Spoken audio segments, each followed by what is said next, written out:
এখন আমাদের কাজ হচ্ছিল প্রথম কথা এই যে এখানে যে ড্র করা হয়েছে মানে সরস্বতী ঠাকুর যে ও এঁকেছে তা এখানে ও দুটো হাত পাশাপাশি আনতে পারছিল না, ওই জন্য এই যে ধরিয়ে দিয়েছে কি এটা পদ্ম ফুল। এটা কি সমেত ধরিয়েছিস? ঝুড়ি। ও ঝুড়ি সমেত পদ্ম ফুল ধরিয়ে দিয়েছে।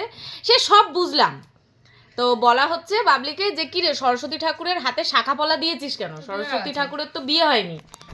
ওর উত্তর, ও ব্রহ্মার সাথে বিয়ে হয়েছে, তিনটে মুখালা মূর্তি না মানুষ, ও লোক বলছে মুখালা পদ্ম নিয়ে বসে থাকে, পদ্ম নিয়ে বসে থাকে। তা বাবলিকে জিজ্ঞেস করা হচ্ছে ব্রহ্মা বিষ্ণু মহেশ্বর কে? আমি বলছি বল। ওই বিষ্ণু হচ্ছে কি হাতে চক্র ঘোরায়, হ্যাঁ, আর হচ্ছে কি ব্রহ্মা হচ্ছে কি বসে থাকে পদ্মের উপর বসে থাকে লোক। হ্যাঁ, আর হচ্ছে কি আর কাকে বললাম? মহেশ্বরটা কে? মহেশ্বর ওই যেটাকে জল ঢালে যেটা দিয়ে কাকে ওই লোটা না কি বলে ও দিয়েছিল বিয়েকে দুর্গাকে, ওটাকে বলে বিষ্ণু না কি বলে মহেশ্বর, ওটাকে মহেশ্বর বলে। ভাবো ওকে কি দিয়ে মারবো, মানে কোন জিনিসটা দিয়ে মারা যায় ওকে? না বাড়ি থেকে তাড়িয়ে দেবো বুঝতে পারছি না। বিষ্ণু হাতে চক্র করে এইটুকুনি জানি, ঠিক আছে? ওই কি একটা দুর্গার হাতে দিয়েছিল একটা আঙুলে ঘোরায়, ঠিক আছে? আর হচ্ছে গিয়ে ওই আমি যে কিছু বলবো ঘোরায়, সরি এই আঙুলে ঘোরায়, ঠিক আছে? আর আর ওর ব্রহ্মা ব্রহ্মা আর ওটা হচ্ছে কি তিনটে দিয়েছিল ওইটা আবার, আর ব্রহ্মা হচ্ছে তিনটে বা বলছি আমরা হাসবো। এটাকে বিয়ে করেছিল সরস্বতী যাকে বিয়ে করেছিল ওটা হচ্ছে তিনটে মুখালা লোক। আচ্ছা, বুড়ো দাদু। মহেশ্বরটা কে তাহলে? ওই তো জল ঢালাটা দিয়েছিল মহেশ্বর। দিদি তুমি কিছু বলতে চাও? থাবড়া দাও দুটো দেবো। মহেশ্বর জল ঢালা লোক।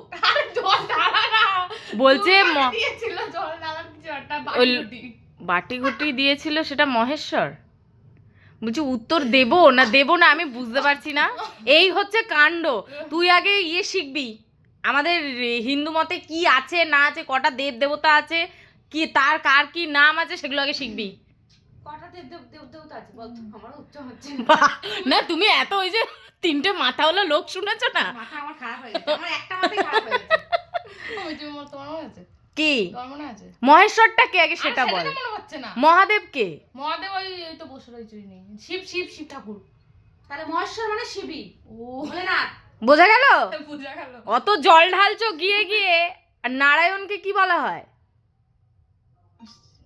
হ্যাঁ বল। শিব। আমরা এমনি জানি একই রূপ সবার, কিন্তু নাম তো সবার আলাদা আলাদা। তো তুই থাক, বলছি ঠিক আছে চললাম। ওকে আমরা দেখছি কি করা যায়, কিভাবে মেরে ধরে চাপকে চুপকে একটা হান্টার নিয়ে আসবো, তোকে ওইটা দিয়ে পিটাবো। বাড়িতে চলে যাবো। এই একটা ভালো কথা, এখানে সরস্বতী থেকে মডার্ন না, তবে যাই হোক ব্লাশ লাগিয়েছে, যাই হোক খুব সুন্দর হচ্ছে, হোক। আর এই বিনাটাকে ও বলছে পুছে বড় করবে। তো যাই হোক এগুলো নিয়ে কিছু কেউ মনে করো না, আমাদের বাবলি একটু পাগল আছে, নাহলে কি আর কেউ বলে তিন মাথাওয়ালা লোক। ঠিক আছে চললাম।